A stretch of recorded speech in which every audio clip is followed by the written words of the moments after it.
with you again, because a vision softly creeping left its seeds while I was sleeping, and the vision that was planted in my brain still remains within the sound of silence.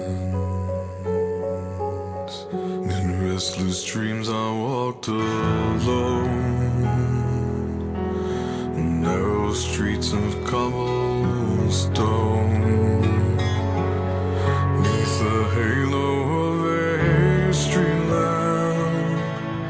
I turned my collar to the cold and damp, when my eyes were stabbed by the flash of a neon light that split the night and touched the sound of silence.